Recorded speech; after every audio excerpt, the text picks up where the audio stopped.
semua untuk nanti memahami mekanisme atau penyakit ya. Tentu ini akan membantu semua untuk bisa mendiagnosis sampai kemudian juga melakukan tata laksana dengan tepat ya.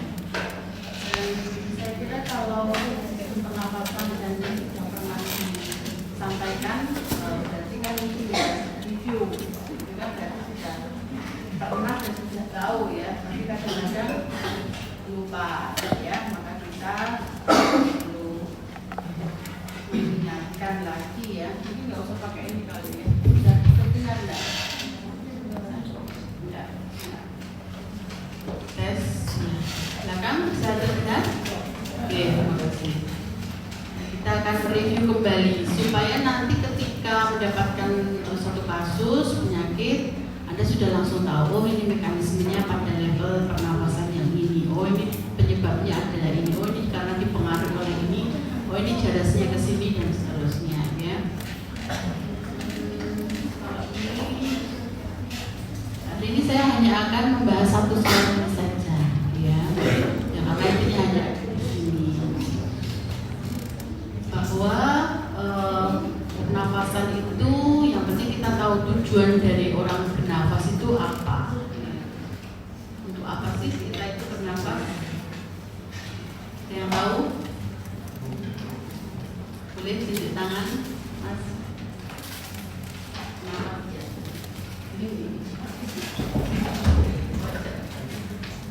Kenapa kok orang bernafas itu kenapa? Apa? Tujuannya apa? Energi kan nggak ada hubungannya kenapa sama energi, gimana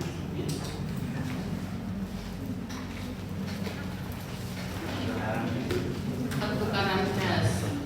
Siapa yang akan mendapatkan gas itu? Apa gas yang mana yang diperlukan? Oksigen diperlukan oleh siapa? Sel. Anda harus memastikan oksigen itu dari luar, dari eksternal tubuh kita masuk ke dalam sampai ke dalam sel. Ya, jadi prinsip respirasi jangan sampai terlupa. Respirasi itu hanya sebatas pada yang namanya organ respirasi saja. Ya, jadi kalau tadi Anda sudah diingatkan oleh Dr. Muna terkait dengan anatomi sistem respirasi dari hidung sampai paru, maka kalau fisiologi pernafasan tidak cukup sampai paru ya. Kita akan belajar sampai ke integrasi sistem organ ya. Maka kalau nanti kita membahas respirasi, pasti kita membahas keseimbangan asam basa, kita membahas fungsi ginjal, kita membahas fungsi kardiovaskuler, dan kita membahas fungsi pengatur pernapasan atau fungsi sistem saraf pusat ya. Integrasi ketiga. Sekarang kalau kemudian oksigen itu diperlukan oleh sel, berarti kita harus memastikan dari hulu sampai ke hilir. Nah, hulunya ini siapa? Sistem apa di hulunya? Enggak, yang pojok sana, tadi pojok sini, pojok sana. Sistem hulunya siapa, Mbak?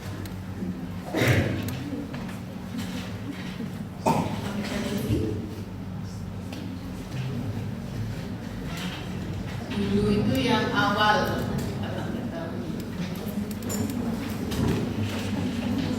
Ya wes, saya tak jalan-jalan.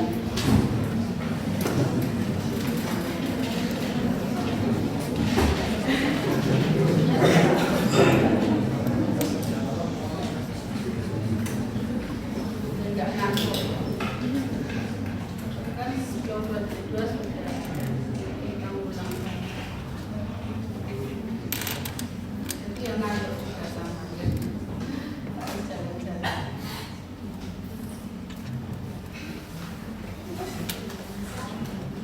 Hidung sampai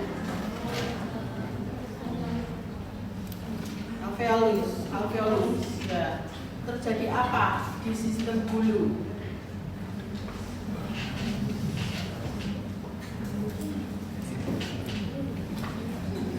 terjadi apa? Dari hidung sampai ke alveolus terjadi apa? Tukaran gas antara oksigen dan CO2. Ya, terima kasih. Jadi ini kan sudah ada gambarnya ya. Nasal ibaratnya nasal sudah ada di atas ini ya, karena nasal ini tidak digambar ya. Airways itu mulai trachea ya. Kalau di fisiologi sistem respirasi itu mulainya dari trachea ya, karena kalau nasal dan lain sebagainya itu persiapan, bukan persiapan ya. Sehingga kita mulai jalan nafas itu dari trachea. Nah dari sini kita akan melihat apa yang terjadi gas itu ada di sistem ini, di sistem pernafasan mulai dari trachea sampai ke paru. Apakah sama antara tukaran gas CO2 dan oksigen ini masuk ke sirkulasi? Sama apa tidak prosesnya? Ini belakang ya.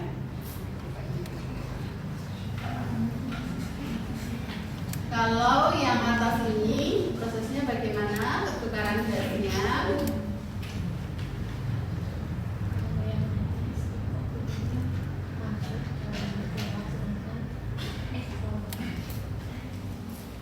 Ya, oksigen masuk CO2 keluar, betul. Menggunakan membran apa tidak? Tanpa membran. Berarti sistem ini dinamakan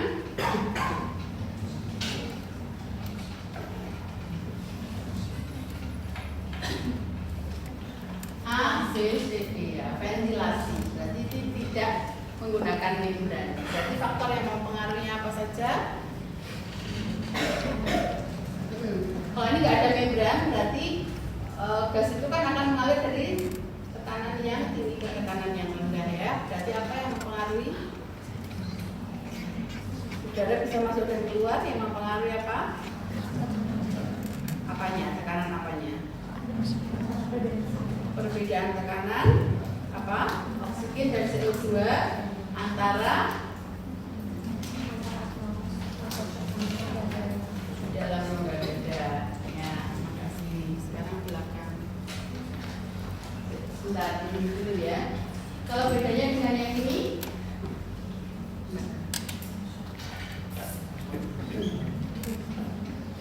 ini kan tadi tukaran gas, ini juga sama kan tukaran gas. Bedanya ya, menggunakan melalui membran. Berarti ada prasyarat ya, maksudnya kan tidak otomatis di sini. Kalau ini kan tidak menggunakan membran, berarti tidak menggunakan sistem transport ya. Kalau ini menggunakan sistem transport membran. Masih ingat transport membran bagaimana?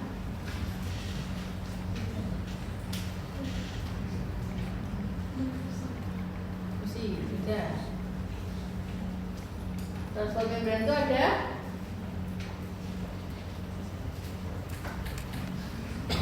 ya, transport membran ada karena nanti di sistem manapun transport itu sangat penting ya. Jadi Anda nggak boleh lupa seumur hidup terkait transport membran ini. Transport membran ada mikromolekul ya, ini kan mikromolekul. Kalau makromolekul berbeda lagi. Aktif dan pasif, betul. Aktif yang bagaimana, pasif yang bagaimana? Ya, ini Pak. Betul. Kalau pasif tidak searah dengan gradien. Kalau yang pasif, yang difusi tadi ada dua dan difusi. Dua apa itu?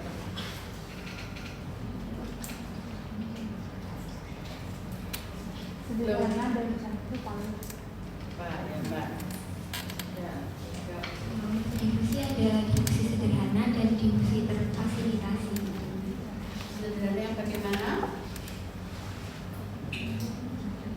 Kalau misal difusi sederhana itu langsung terdifusi searah dengan gradien konsentrasinya. Kalau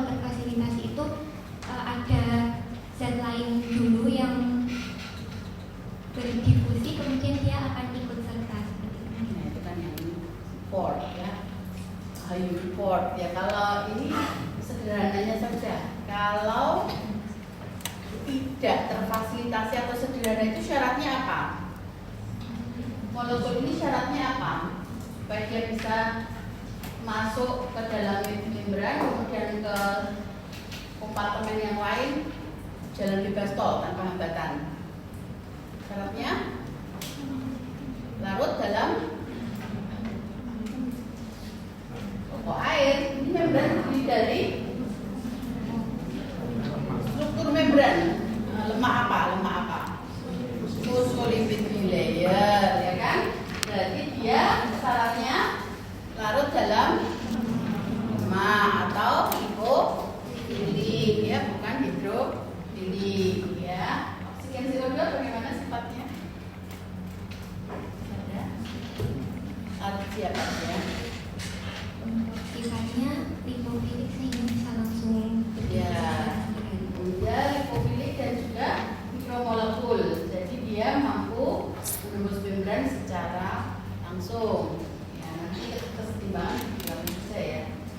Oksigen CO2 ini masuk ke dalam sel dengan difusi sederhana. Sedangkan yang ini tidak menggunakan difusi ya, karena ini tidak melewati membran.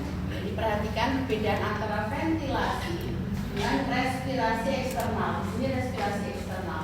Berarti yang mempengaruhi di sini hanya faktor ruangan, ya kan?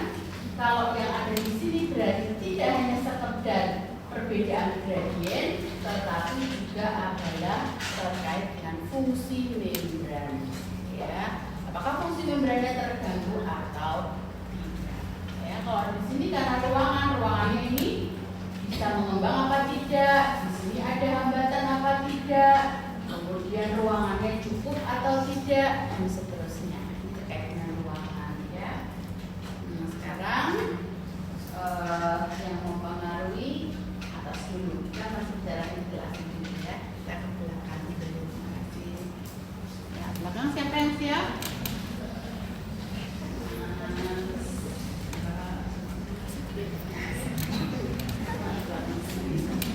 Yang mempengaruhi ventilasi apa ini? Saya sampaikan tadi ruangan ya, yang mempengaruhi oksigen bisa masuk, CO2 bisa keluar, itu apa? Perbedaan tekanan kan ya? Perbedaan tekanan terjadi karena apa?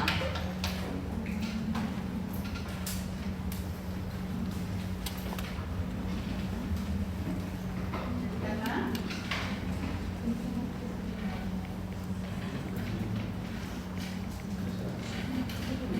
gradernya tadi berubah, tapi kok bisa berubah? Kan ini kalau tidak tersedia apa nggak ada perubahan, nggak bisa masuk dan keluar. Berarti harus terjadi apa di dalam perubahan gradenya itu? Jadi perubahan tekanan caranya dengan melakukan perubahan apa?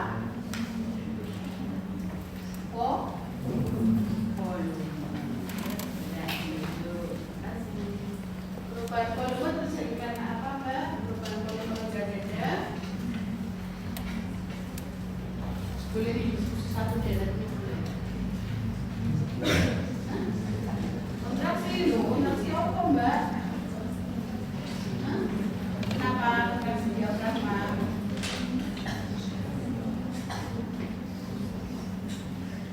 Nah, pertanyaan saya, perubahan volume apa? Volume rum nggak ada ya. Volume rum nggak ada harus meluas dulu apa mengecil kalau oksigen masuk? Luas ya. Berarti kalau luas dia harus disediakan tempat ya. Tempat untuk compliance paru, ya kan? Nah, luasnya ruangan itu dipengaruhi oleh disebabkan karena kontraksi diafragma. Diafragma kan tadinya memenuhi sepertiga dari rongga dada. Kalau dia kontraksi diafragma, dia akan mengakibatkan ruangannya melebar dan membesar ya. Nah, kalau cuma dibantu oleh kontraksi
inspirasi bagaimana?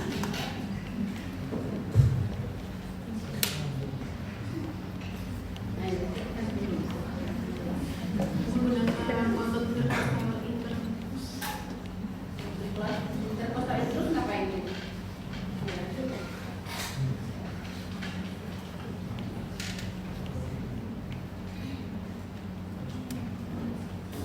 Loh, oke. Ada yang tahu maksudnya? Tahu? Belum.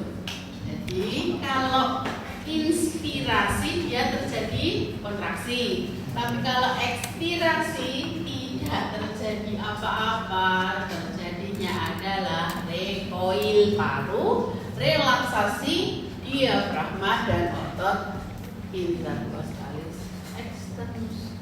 Ya, jangan salah. Jadi kalau baru dia mau ekspirasi maksimal, baru dia ada kontraksi otot-otot ekspirasi yang tambahan. Ya mas, otot ekspirasi tambahan apa saja? Jadi sudah tahu, Miss?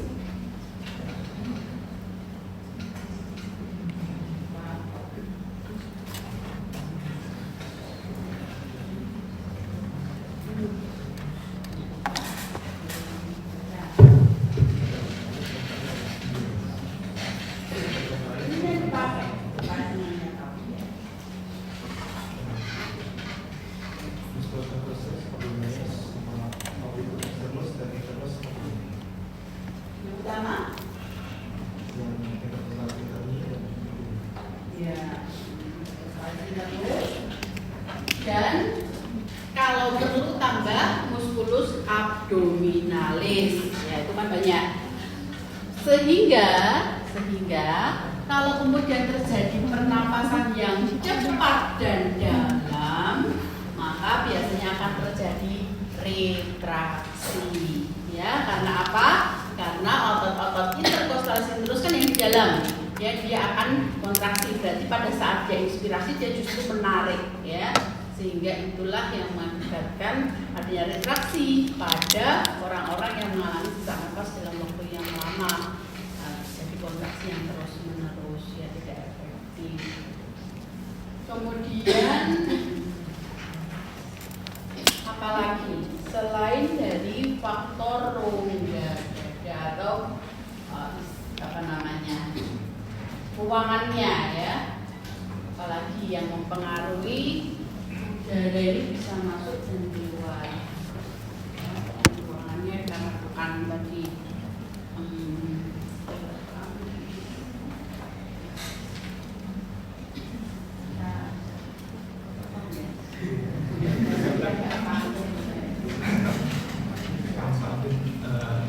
tekanan atmosfer di luar. Kalau di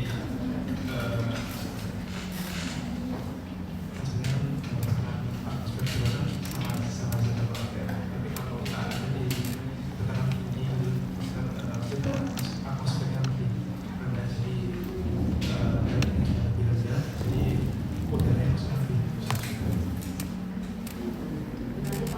terhadap tekanan parsialnya, ya, tapi bukan terhadap masuk keluarnya. Atau sepanjang ini misalnya tetap ada oksigennya di luar, terus ini tetap bisa tersedia ruangannya, bisa masuk nggak oksigen, ya kan?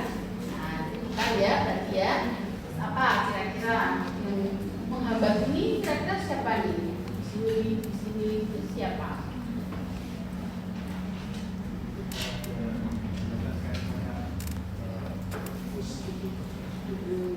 Terus di mana?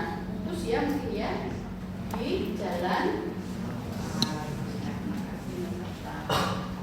Ini ya, kalau ada obstruksi jalan nafas, obstruksi itu tidak selalu mukus ya.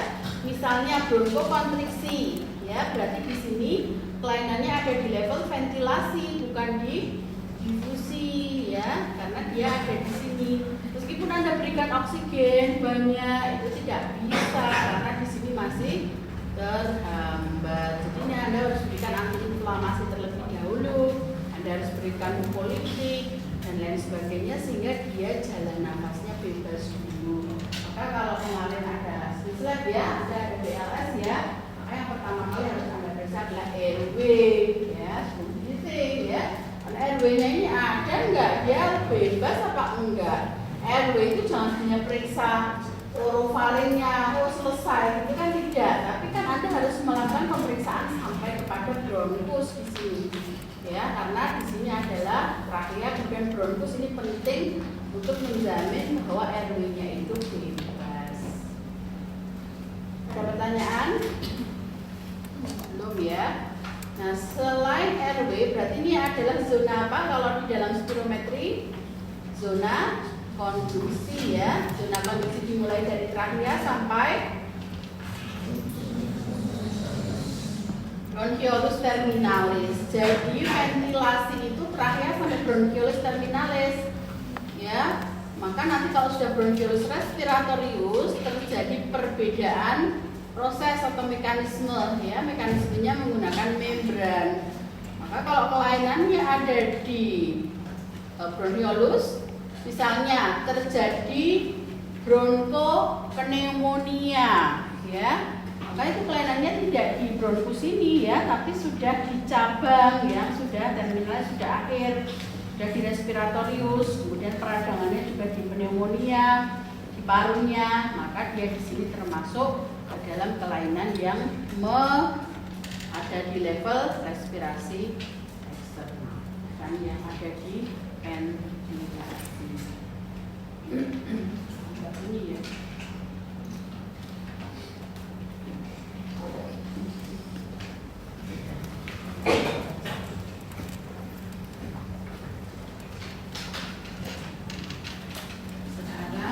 Sekarang kita bergerak ya, bergerak lagi ke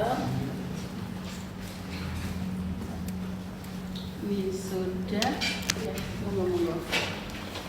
Kemudian ini setelah masuk ke dalam sini, jalan nafasnya udah bebas. Kemudian ini kan masuknya tidak ke rongga dada sini ya, tapi dia masuknya ke dalam alveolus. Ya, berarti harus terjadi apa di sini? Di sini harus diterima oleh alveolus. Syaratnya bagaimana? Alveolusnya pakai PK ya.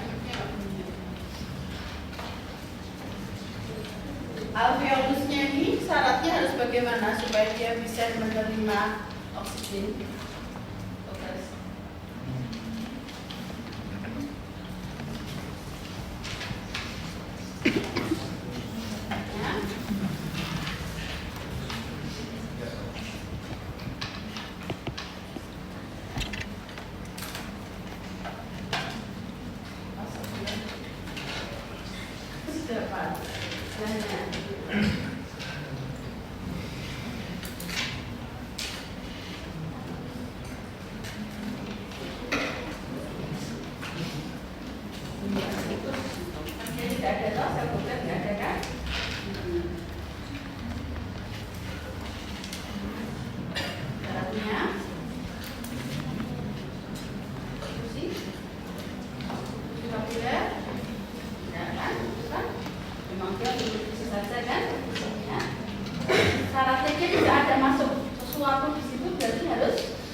Komplain paru itu kan paru bisa mengembang. Syaratnya apa? Kayak balon itu kan ada yang bisa mengembang, ada yang tidak. Ada yang kalau disebut itu ya udah diem aja, nggak mengembang gitu.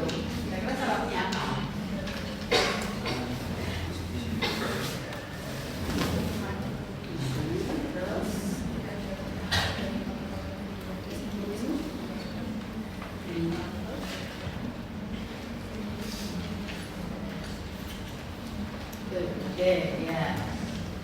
Sebelah ini Mbak, ayo. Ini belum ya. Selain surfaktan, kemudian mani dada, apalagi kira-kira yang bisa membuat paru itu bisa mengembang. Komplain paru itu apa sebabnya?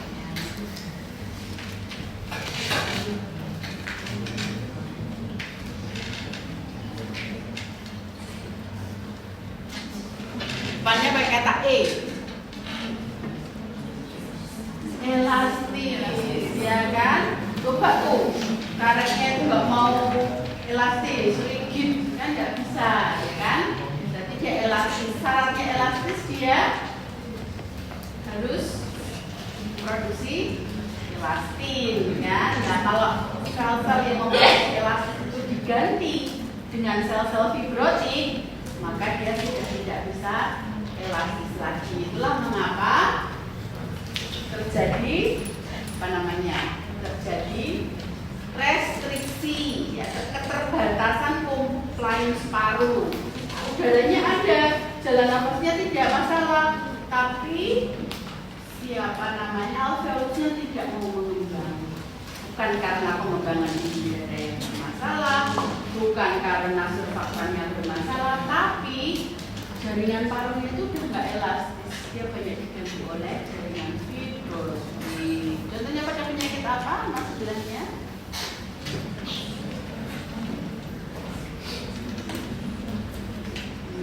Korelasi klinis ya.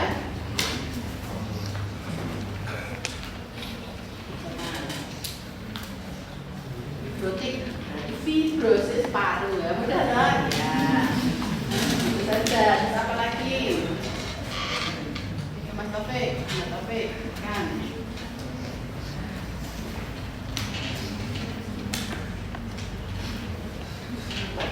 Apa lagi? Kasus yang paling sering di Indonesia pada sistem respirasi, jadinya ini kayak kuis ya. Nah, Mas Taufik.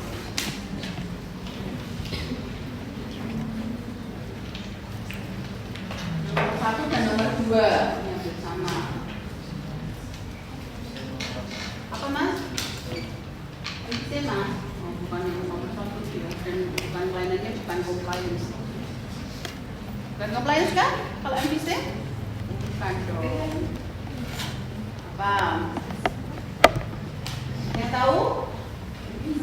TB ya, TB itu kalau dia sudah jadi proses infeksi kan, nah dia akan ganti jaringan elastisnya menjadi jaringan fibrosis. Ya, maka kan kalau TB itu kan jarang sesak nafas ya, kalau belum sebagian besar paru itu disodasi langgan itu ya yang pertama markernya. Kemudian yang kedua apa? Terbesar di Indonesia pneumonia ya, pneumonia COVID itu pneumonia juga ya sebetulnya. Nah, jadi ya sesak nafas karena parunya nggak mau mengembang, rigid dia, ya terjadi restriksi. Ya, sekarang habis itu apalagi ya? Ya compliance. Sekarang selesai diventilasi, ya sudah kan? Tidak ada lagi di sini. Sekarang yang ada di luarnya, sini luarnya paru. Ini ada sistem sirkulasi. Berarti ya ini kan kalau mau difusi dulu saja lah, difusi dulu. Nanti karena kaitannya sama perfusi. Untuk difusi siapa saja yang mempengaruhi? Selain perbedaan tekanan, tadi sini sama ya kalau perbedaan tekanan. Yang mempengaruhi apa Mbak di sini? Indranya harus bagaimana?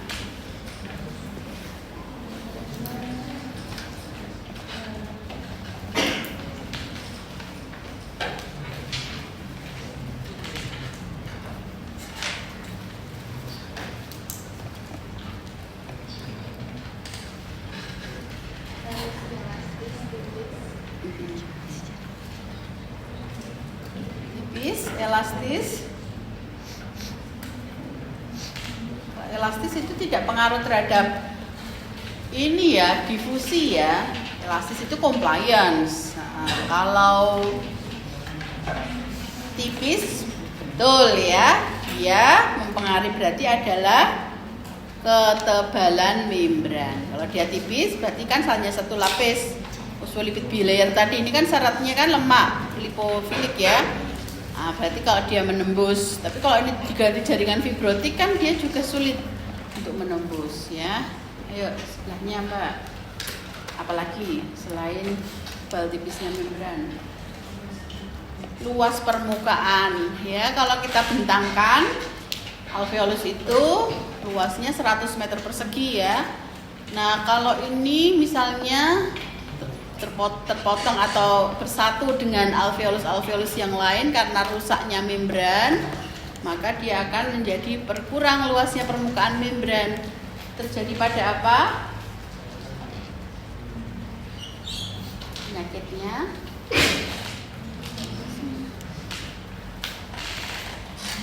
ya, yang area surface areanya berkurang itu pada penyakit apa? Emfisema. Kenapa emfisema? Jadi emfisema itu terjadi karena komplikasi dari penyakit obstruksi jalan nafas, misalnya pada bronkitis, PPOK. Karena apa? Karena CO2-nya mengalami terjebak ya di dalam alveolus. Nah, lama-kelamaan dia karena tekanannya meningkat di alveolus, dia akan merusak struktur dari membran alveolus ya, sehingga terjadi perubahan struktur ya. Ini terpisah tadinya, ini menjadi bersatu begitu, sehingga dia akan mengalami kurang ya surface areanya. Jadi sudah di sini tidak bisa masuk oksigennya, tapi CO2-nya terjebak ya, maka di sini juga nantinya akan terjadi asidosis ya. Nah, jadi yang harus dipahami ketika terjadi PPOK, Anda harus cek apakah terjadi emfisema juga. Ada orang tua biasanya ya, perokok sudah tua, di sini kan mudah kolaps ya. Ini kan tidak mudah terbuka di sini. Sudah mudah kolaps, bronkusnya sudah mudah tertutup, kolaps juga, maka CO2 akan entrap ya, terjebak. Nanti kalau Anda periksa uji kapasitas paru, nanti dia kapasitas residu fungsionalnya dia pasti meningkat ya. Itu sampai ke membran. Kemudian yang berikutnya, membran yang lain apa? Nggak usah pakai mic. Selain tebal tipisnya, surface area, apalagi di sini.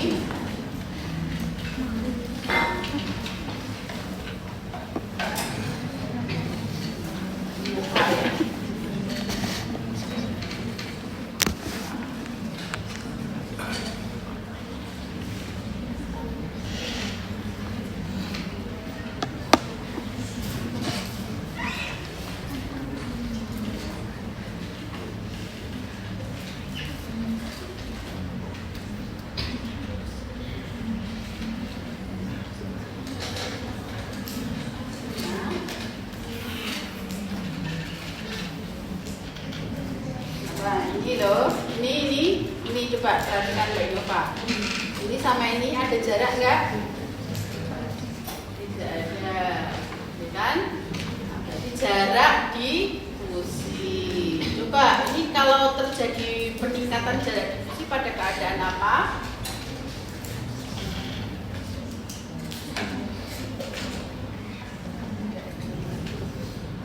Edema paru. Edema paru itu cairannya di mana?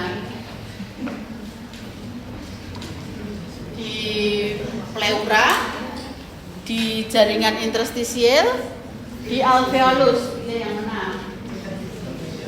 Jaringan interstisial. Jangan sampai salah ya. Nanti kalau kemudian ada di luar dari paru, misalnya di pleura, berarti dia prosesnya adalah mengurangi compliance. Tadi compliance kurang satu ya, yaitu tekanan pleura.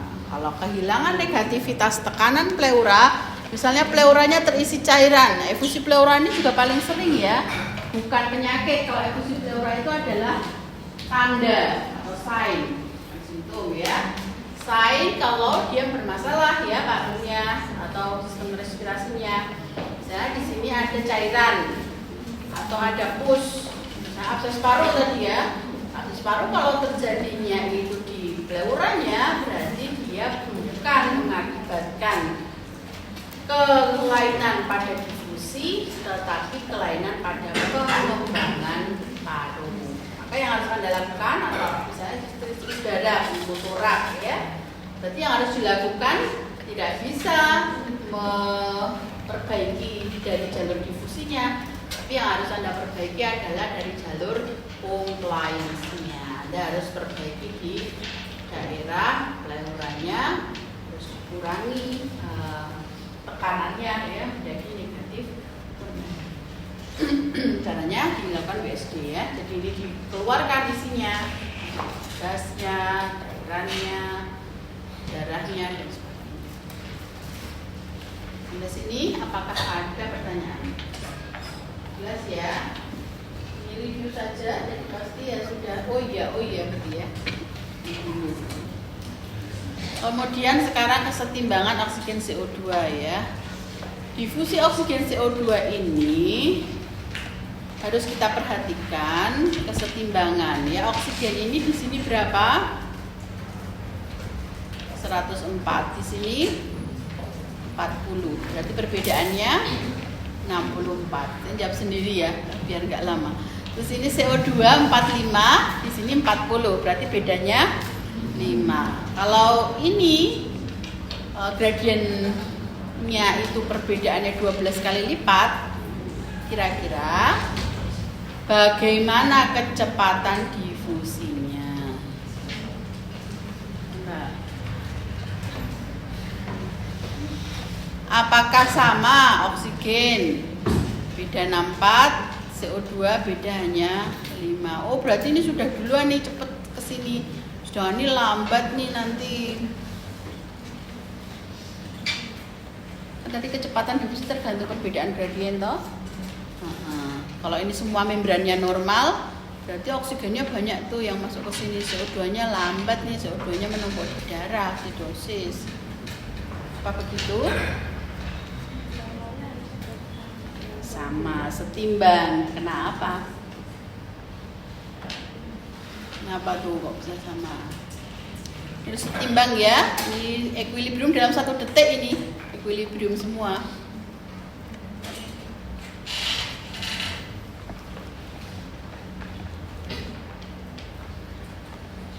Karena kuncinya S. Haus kuncinya S ya. Ya enggak haus. S. Sebelahnya, Mbak.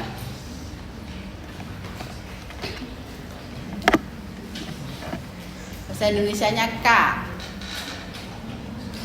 Bahasa Inggrisnya S. Apa Mbak? Udah ketemu?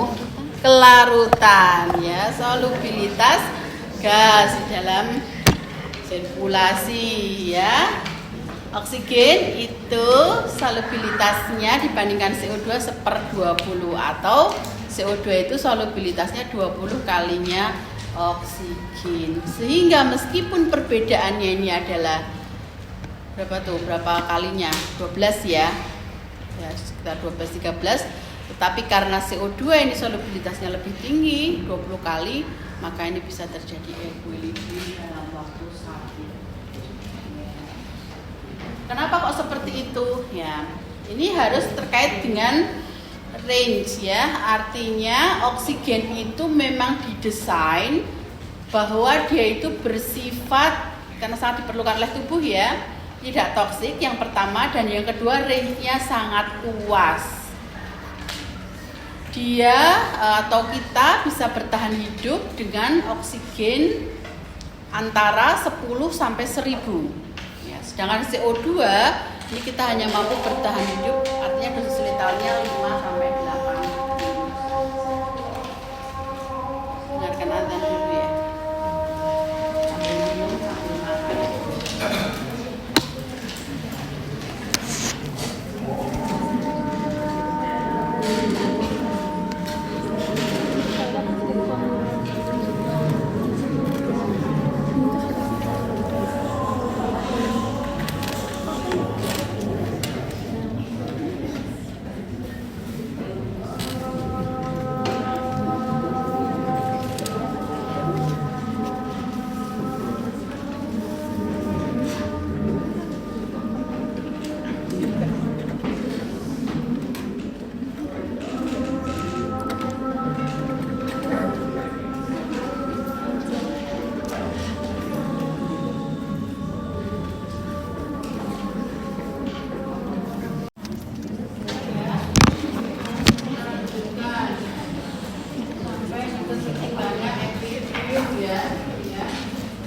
Dimana setelah ini oksigen dan CO2, oksigen akan masuk ke dalam sirkulasi, CO2 nanti dari sirkulasi menuju ke alveolus ya. Kita bahas oksigennya dulu ya.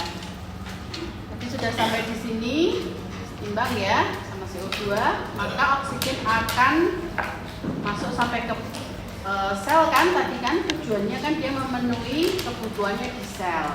Karena nanti apapun yang terjadi permasalahan di sistem respiratori ini, maka yang menjadi indikator adalah hipoksia ya. Hipoksia itu adalah berarti terjadi kekurangan oksigen di tingkat sel. Nah, oksigen ini akan terdistribusikan sampai ke sel itu bagaimana? Oksigen akan berjalan sendiri masuk sampai ke sel atau bagaimana?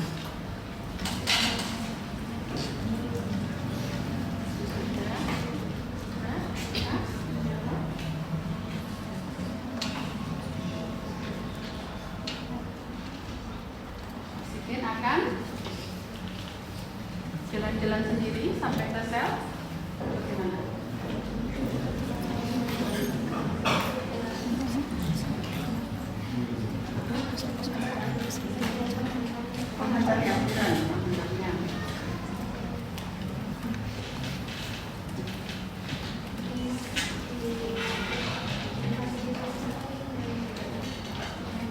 Membrannya gimana tuh? Ini kan sudah masuk membran nih.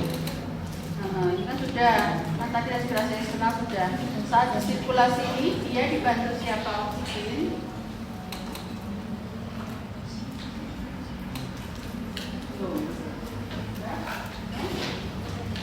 Mitokondria? Aduh, mitokondrianya dari sel mana nih? Tidak ada mitokondria dong. Boleh?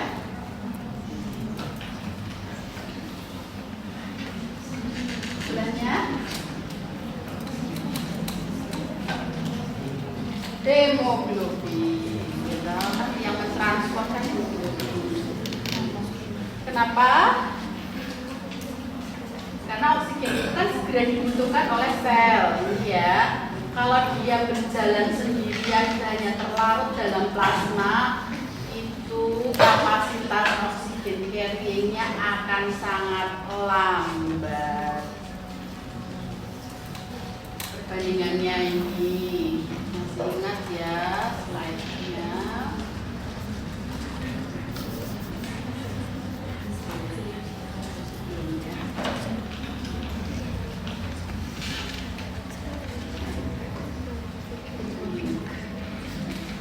Kalau tidak ada hemoglobin, kecepatannya hanya 3 mili oksigen per liter darah. Ya. Kalau ada oksigen, kalau ada hemoglobin, dia meningkatkan maksimum load ya, dari oksigen. Ya, jadi ini adalah terkait dengan kecepatan dari transport oksigen. Sekarang siapa namanya? Oksigen itu bisa diikat oleh Hb, Syaratnya apa? Syarat dan ketentuan. Apakah semua HB itu bisa memfasilitasi oksigen untuk bisa sampai ke sel atau sampai ke jaringan? Mbak ini sudah belum? Oh, sudah ya. Ya, yang ini. Silakan, Mbak.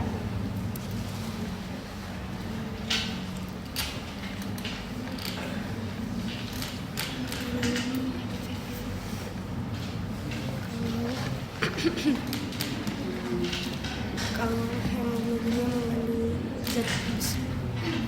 zat besi, kalau hemoglobin mengandung zat besi. Kalau mengandung zat besi, ya, karena apa? Nah, karena dia tempat kedudukan oksigen pada HB itu ada pada heme group. Ya, di sini. Letak dari heme group ini kok tidak lurus begini, tapi rada miring. Ini ya miring, ini ya miring, ini ya miring. Siapakah penyebab kemiringan ini? Ada yang tahu? Sebelahnya? Ayo Mbak, jangan nengok. Yang ini ya siapa? Kenapa sih ini kayak gini? Oksigen afinitasnya bisa masuk ke sini, tapi kalau dia itu lurus begitu, nggak mau nih oksigen terikat di sini. Siapa sih yang mau kok dia bisa bentuknya kayak gini? Ini siapa? Faktor mananya? Belum tahu. Ada yang tahu? Belum. Sebelahnya? Belum.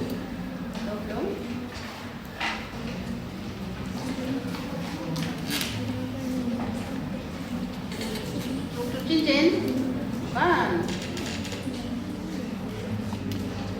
Iya, kan hanya residu toh. Ini residu ini di sini. Yang menentukan adalah, Anda masih ingat protein ya? Ini apa ini? Yang ungu ini apa? Globin. Globin itu protein ya. Ini ada alfa 1, beta 1, alfa 2, beta 2. Rantai alfa 1, rantai beta 1, rantai alfa 2, rantai beta 2. Ini kok bisa ruwet kayak gini, itu masalahnya apa gitu ya? Karena ini mengalami yang namanya folding.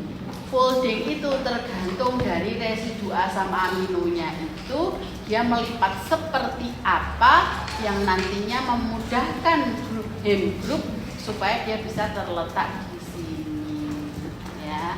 Nah, pelipatan ini tergantung dari asam amino yang menyusun ya. Sehingga kalau di sini diganti rantai delta, sini beta, sini alfa, sini beta, pasti dia lipatannya tidak akan sama dengan alfa 1. Maka dia di sini meskipun ada heme group, tetapi dia tidak bisa optimal menangkap oksigen, misalnya terjadi pada thalassemia. Dan sudah berubah jadi polimorfisme ya, satu polimorfisme saja atau perubahan susunan basa nanti dia akan mempengaruhi lipatan dari globinnya. Kalau dulu saya sampaikan, ini kursi ini kan oksigen ini mau masuk ke bis itu, ini kan globin kan seperti bisnya, oksigen seperti penumpang. Jadi di sini rangka kursinya itu sudah rusak. Ini kan kursinya, tapi kursi rangkanya ada, kursinya cuma 2, maka yang terikat ya hanya 2, yang bisa masuk penumpangnya 2, walaupun penumpangnya di sini ngantri banyak. Jadi faktor yang pertama adalah penumpangnya siapa? Oksigen. Berarti maksudnya apa? Siapa penumpang? Penumpangnya kan oksigen. Berarti oksigen itu sebagai apa untuk bisa meningkat afinitasnya? Berarti tekanan parsial oksigennya harus tinggi. Di 128 ya. Oh, tekanan parsial oksigennya saja sudah rendah, terjadi hipoksemia, Walaupun HB-nya ini normal, ya tetap saja yang loading ke dalam HB juga tetap rendah. Ya, yang pertama penumpang. Ada penumpangnya tapi kendaraannya masalah. Masalahnya adalah pada rangka kursinya, jumlah kursinya, bentuknya ya. Maka dia juga akan mengalami gangguan.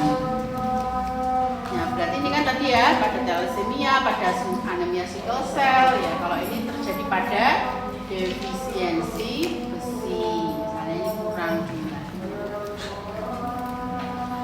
Ya, untuk afinitas HB oksigen sudah jelas atau ada yang mau ditanyakan? Jelas ya? Ada agak jelas ya, nanti bisa dibaca lagi. Sekarang ini apa toh ini? Ingat siapa yang bisa menjelaskan ini? Saya nggak bisa ngasih nilai tambahan ya karena tidak ada responsi. Ada? Mbak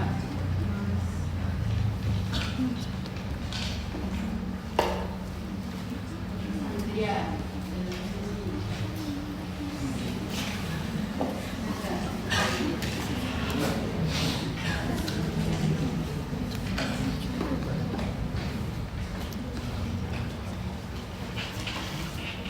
Apa pendapatmu tentang ini? Saya jelaskan pendapatmu.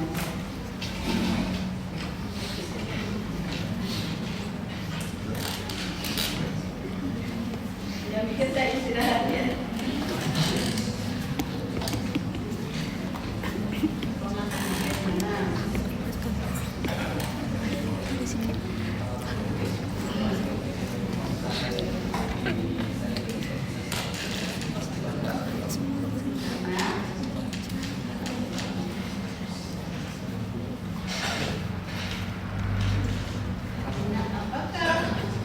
Apa sih saturasi HB? Saturasi oksigen terhadap HB ini apa tuh maksudnya? Atau saturasi HB oksigen itu ada? Apa itu? Iya, oksigen yang terikat pada HB berarti dia harus transport ya. Tapi kalau nanti dia mau dilepas ke dalam sel, maka saturasi HB oksigen harus turunkan ya, karena dia harus dilepas ke dalam sel. Kapan dia harus 100, kapan dia harus kurang dari 100, kan berarti tempat kedudukannya, kan? 2 atau hilir tadi. Nah, kenapa kok kemudian tidak sampai 100 ini? Ya karena yang terikat HB hanya 98 sampai 99%, sedangkan yang 1% terlarut dalam plasma ya. Nah, terus apa lagi? Masa cuma ini dok? Kan 100 mm Hg, ini 99 lah ya.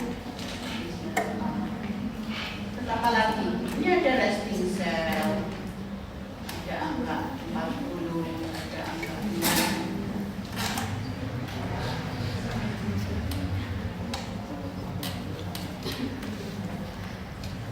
Pak bantu kasih deskripsi.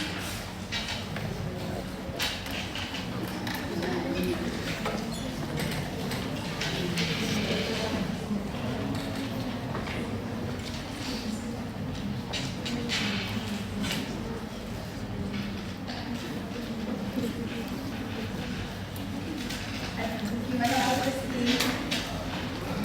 Bapak, ini misalnya kalau di angka 80 ya kan? Kalau baca grafik kan kayak gitu ya. Di angka 80 mm Hg tekanan parsial arteri ya. Maka saturasi HB oksigennya berapa? 95. Jadi kalau misalnya hipoksemia turun hanya sampai 80, 20 kurang dari bilang 20 katakanlah, cuma 80 nih. Maka di sini 95 dibandingkan 98. Signifikan ya perbedaannya? Tidak signifikan. Maka ini tidak terjadi. Jadi apa? Sesak nafas ya kira-kira orangnya? Ya, kenapa? Kenapa tidak sesak nafas? Yang mengakibatkan orang sesak nafas itu karena apa toh? Kan hiperventilasi. Ventilasi itu terjadi karena apa?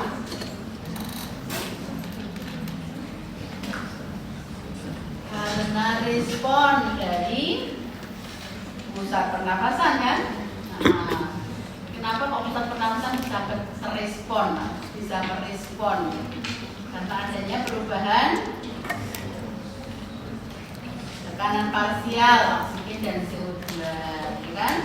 Tapi kalau untuk oksigen pada saat ini kan terjadi perubahan nih dari 100 menjadi 80. Normalnya kan ini. Meskipun terjadi 80 perubahan kan, tetapi di sini saturasinya masih 95, dia tidak akan mengaktifasi atau tidak akan menstimulasi siapa? Ingat, kemoreseptor tidak memberi stimulasi itu. Nah, sehingga dia tidak mengalami sesak nafas, ini masih aman. Tapi begitu nanti nilainya ada di titik 60, perhatikan di sini, ini berarti saturasi HP oksigennya berapa? 90. Maka sebentar lagi dia akan jatuh keadaan resting cell. Selnya sudah tidak metabolisme, sudah berhenti. Maka di titik inilah adalah titik kegawatan, harus siap siaga di sini ya.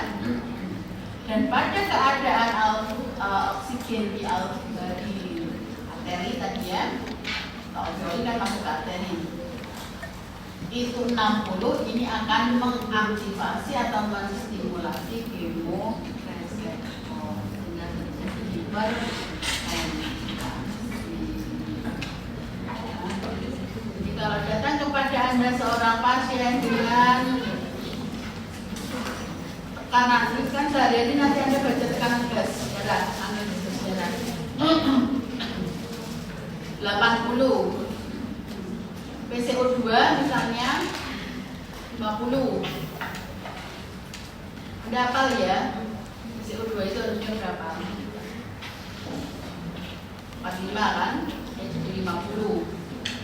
Terus pH-nya 7,2. Berarti apa yang harus Anda lakukan? Ya. Berarti kan orangnya sesak nafas. Berarti sesak nafasnya apakah Anda beri oksigen? Oke, misalnya oksigennya 80. Datang kepada Anda, PCO2 50. Terus pH-nya 7,2. Apakah Anda beri oksigen? Ya, terus siapakan?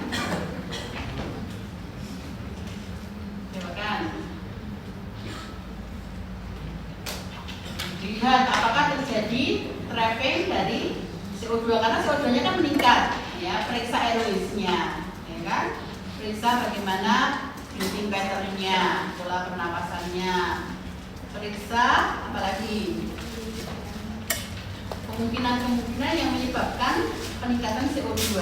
Nah, pH-nya berarti harus Anda koreksi dengan memberi natrium bikarbonat ya. Kalau misalnya kok orang seperti ini kok diberi bignat itu kan biasanya di bolus bignat gitu kan. Nah, kenapa kok bolus bignat kok mempengaruhi pada sesak nafas? Ya, karena bignat itu nanti kaitannya dengan keseimbangan asam basa. Jadi Anda harus tahu apa alasan dari selalu terapi atau tata laksana pada sesak nafas. Oh, sesak nafas kok diberi natrium bikarbonat itu tujuannya apa ya? Ya, itu perlu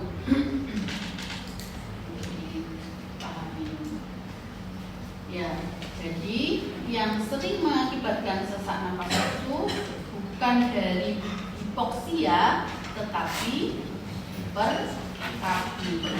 Sampai lupa ya, karena sebenarnya kalau orang datang IGD sesak nafas itu langsung diberi oksigen tanpa pertimbangkan RW-nya, tanpa melihat ya. Kalau di awal silahkan ya, karena kita belum mengetahui apa-apa, pasang senjata kanul misalnya, tapi sambil dievaluasi, sambil diobservasi, kira-kira apa penyebabnya di level mana. Sudah ya. Nah ini mungkin nanti bisa ya, ini kan tadi gimana sepuasnya. Belajar sendirilah.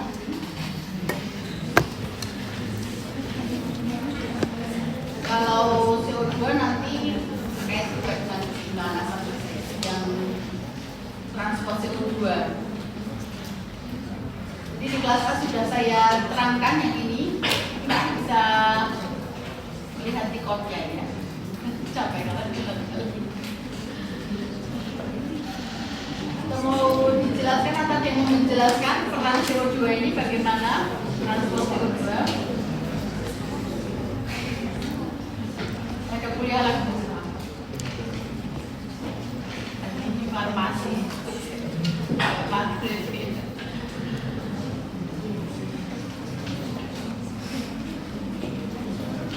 Pak, bilangnya Mas Andri ya. Transport CO2 gimana Mas?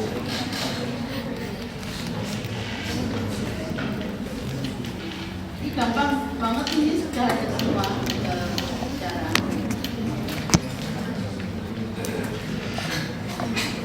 Tadi kan afinitas HB oksigen, HB bisa mengikat oksigen, tapi di sini HB harus melepas oksigen, ya kan? Karena oksigen harus masuk ke dalam sel. Apa syaratnya HB itu bisa melepas oksigen? Tapi tidak tiba-tiba.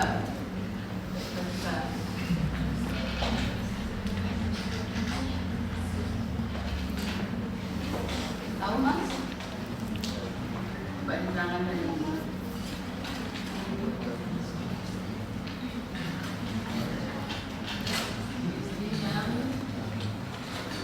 Ini yang mulai dari ini Mas.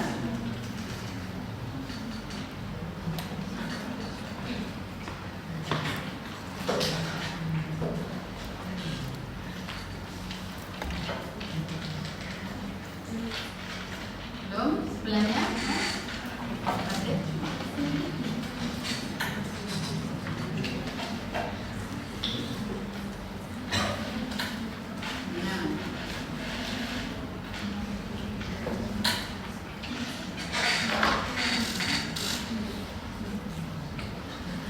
Belum. Mas Bima.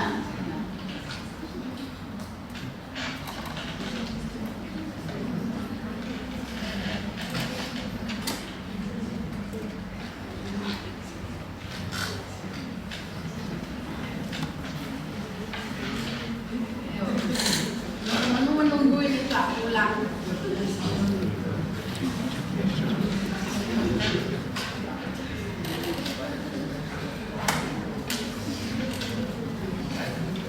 Hanif?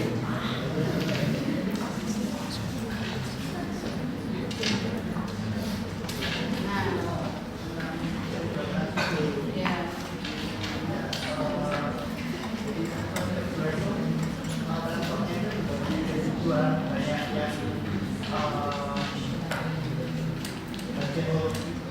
Bentuk dalam ketiga maupun yang disol atau yang terlalu. Nah, yang ketiga itu dia masuk ke ekspresi terlebih dahulu. Nanti di situ dia akan gabung dengan AB.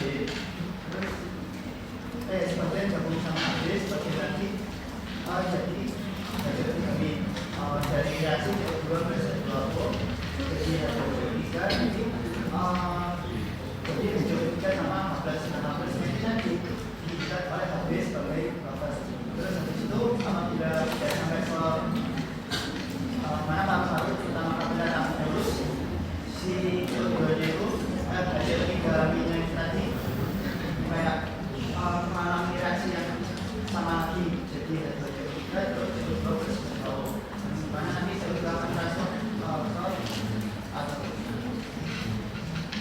Jelas yang lain? Sudah jelas. Ini ya, CO2 dari jaringan. Ini kan kalau respiration ya, pasti kan menghasilkan CO2. CO2 akan terikat oleh Hb 23%. Ini katanya berbeda ya dengan oksigen dan cysteine. Tetapi sebagian besarnya itu terikat oleh air ya, dengan H2O. Kenapa? Karena CO2 itu sebagai penyeimbang asam basa kan, dia harus terikat dengan air menjadi H2CO3. CO3-nya ini bukan kemudian dari luar masuk ke sini, boten. CO3-nya ini asalnya dari CO2 plus H2O ini yang sudah dikeluarkan oleh sel. Nah, CO3 ini justru nanti sebagai buffer kimiawi, dia tidak ada di eritrosit, dia harus didifusikan, ya.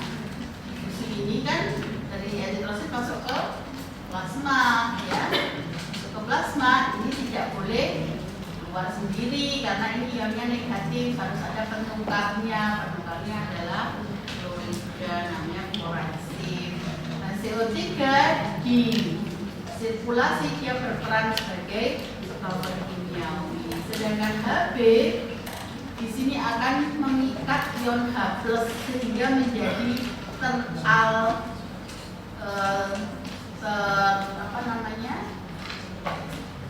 asidosis ya, Hb-nya menjadi Hb asam. Kalau alkanisasi nanti di sini.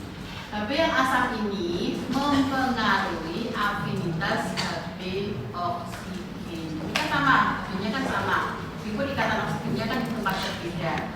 Sehingga ketika Hb terikat dengan H+, maka afinitas Hb oksigen akan menurun. Sehingga oksigen akan dilepaskan dari Hb masuk ke dalam efek apa itu namanya? Kalian apa pun? Ya, nanti lihat lagi ya. Nah, sementara yang dikembalikan ya HCO3- yang sudah tadi berjalan-jalan untuk menyeimbangkan keseimbangan asam basa sebagai buffer kimiawi, dia masuk kembali ke dalam eritrosit, bergabung dengan H+-nya ini ya. H+ yang dari Hb menjadi H2CO3, Hb-nya menjadi teralkalinisasi, Hb-nya kembali menjadi Hb yang tidak asam, maka oksigen nanti juga akan bisa terafinitasnya lebih baik, afinitasnya tidak berkurang seperti yang di atas, dan HCO3 karena bergabung dengan H+ dan H2CO3 lagi akan berubah menjadi air dan CO2 lagi. Nah, CO2 lagi akan terdisosiasi ke dalam plasma dan akhirnya masuk ke dalam fase. Jelas? Apa sebab dan akibat ya? Ini bagaimana CO2 loading dan unloading, oksigen loading dan unloading. Selain dari faktor-faktor yang ada. Berarti setiap ada sesak nafas, Anda harus analisis gas darah itu wajib, karena Anda di situ akan melihat tekanan parsial setiap gas dan juga melihat pH. Karena dua komponen ini pasti akan mempengaruhi terapinya. Ya, nanti Anda mau diberikan terapi oksigen atau terapi untuk keseimbangan asam basa. Jadi tidak cuma dikasih oksigen saja. Ya. Ini adalah pengaturan ya. Kalau pengaturan saya kira nanti Anda bisa baca sendiri. Ya, tadi yang saya sampaikan bahwa ini ya kurang dari 60 dia baru menstimulasi membrana.